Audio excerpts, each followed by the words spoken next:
Morning friends, সবাই তোমরা কেমন আছো? আশা করছি খুব খুব ভালো আছো। চলো শুরু করি আজকে একটা নতুন ফ্রেশ ব্লগ নিয়ে। তো দেখো, মেয়ে আমার কত বড় হয়ে গেছে। মেয়ে ওর বাবার কাপড়গুলোকে আজকে বলছে শোকাতে দেবো। তো আমি বললাম চ তাহলে, তোর সাথে আমিও যাচ্ছি বাইরে। এই আকাশ মোটামুটি দেখো পরিষ্কার হয়ে গেছে, তো রোদটা বেরিয়েছে, এই কারণেই সবাই শোকাতে দিয়ে দিয়েছে। তো আমরা ওই জন্য আর দেরি না করে তাড়াতাড়ি শোকাতে দিলাম। আমাদের দাদাভাই এরপর ফোন করলো, বলল যে আজকে আধার কার্ডের জন্য বাইরে আসতে হবে। তো সেই কারণেই তাড়াতাড়ি করে মেয়েকে রেডি করিয়ে নিচ্ছি, এরপর ওকে কিছু টিফিন দিয়ে বেরিয়ে পড়বো। তো এই দেখো বেরিয়েই পড়েছি। তো রাস্তা দিয়ে এখন আমরা হাঁটছি, কিছুটা যেতে হবে, তারপর অফিসের দিকে যেতে পারবো।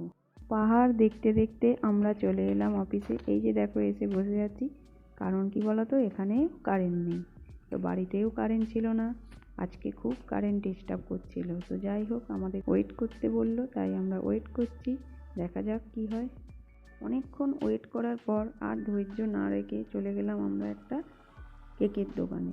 তো সামনেই কেকের দোকান ছিল, তোমার দাদাভাইও বললো যাও, ওর খিদে পেয়ে যাবে, ওকে একটু কেকের দোকান থেকে ঘুরিয়ে নিয়ে এসো।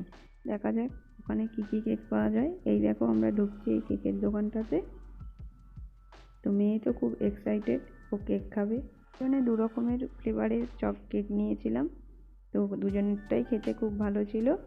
তো এখানে টেস্ট খুব ভালো করে কেকের দোকানটাতে। আমরা এর আগেও একবার দুবার এসেছিলাম, তো খেয়েছিলাম, খুব ভালো টেস্ট ছিল। এখানে পুরোটাই হচ্ছে সেলফ সার্ভিস। তো দেখো মেয়ের এরপর কাছেই একটা পার্ক ছিল, ওকে একটু পার্কেও ঘুরিয়ে নিলাম, আর সামনে মার্কেট ছিল, ওখান থেকে মাছ কিনে নিয়েছিলাম।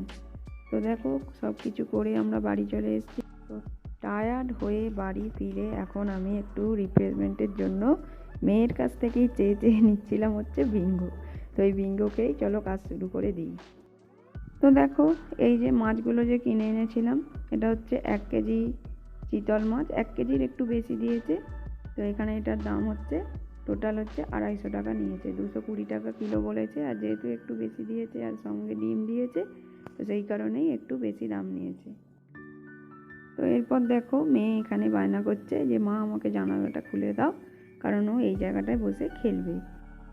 তো মেয়ে এখানে খেলুক, চলো আমি আমার তাড়াতাড়ি কাজগুলো করে নিই, কারণ আজকে যখন ফিরেছি তখনই প্রায় বেজে গেছে 12টা। তো বাইরে গেলেই জানি লেট হয়, তবুও কি করব বলো, বাইরে তো কাজ বাইরেই করতে হবে।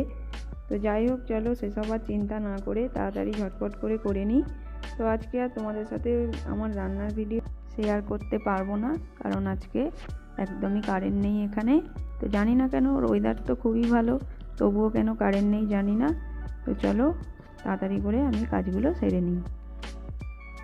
তো আজকে করব হচ্ছে ডাল, আর ওই চিতল মাছের ঝাল করব আলু দিয়ে, আর ভাত, ব্যাস এইটা করেই আমাকে তাড়াতাড়ি স্নানে যেতে হবে। স্নান থেকে ফিরে পুজো টুজো দিয়ে তারপর দাদাভাই এলে খাওয়া দাওয়া করে নেব। তো খাওয়া দাওয়া শেষ করে এই দেখো আমি চলে এসেছি একদম রোদে। তো এই রোদটার জন্য আমি অনেকক্ষণ ধরে ওয়েট করেছিলাম যে কখন গিয়ে আমি রোদে বসবো। তো শেষ পর্যন্ত আমি আসতে পারলাম। মেয়েও দেখো একটু রোদে খেলছে। তো তোমার দাদাভাই দেখো এরপর পাখিদেরকে খেতে দিয়ে দিচ্ছে। তো এরপর আমরা বেরিয়েছিলাম একটু বাইরে দরকারে, তো সেই সুযোগেই মেয়েকেও একটু পার্কে নিয়ে গেলাম, কারণ মেয়েরও একটু রিফ্রেশমেন্টের দরকার হয়। তো আমরাও একটু বসে থাকি পার্কে, তো আমাদেরও ভালো লাগে।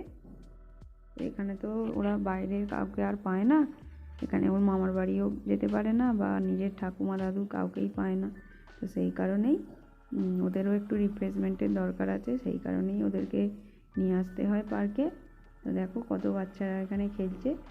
তো শীতকালের টাইমটা বাচ্চাদের একটু কমই দেখা যায়, তবে গরমকাল হলে সাধারণত বাচ্চারা অনেকেই থাকে এখানে। তো চলো আমিও একটু ওপরের দিকে উঠছি, তো মেয়ের সাথে আমিও একটুখানি মজা করে নেব। তো মেয়ে বলছে এখন দোলা খাবে, তো ওকে দোলা টোলা খাইয়ে নিয়েই আমি বাড়ি চলে আসব। তো তোমাদের যদি ব্লগটা ভালো লাগে আজকে, তো অবশ্যই তোমরা লাইক করো, শেয়ার করো, সাবস্ক্রাইব করো। আর তোমরা সবাই সুস্থ থেকো, ভালো থেকো, সাবধানে থেকো। দেখা হচ্ছে একটা পরের নেক্সট ব্লগে। তো ততক্ষণ পর্যন্ত সবাইকে বললাম টাটা।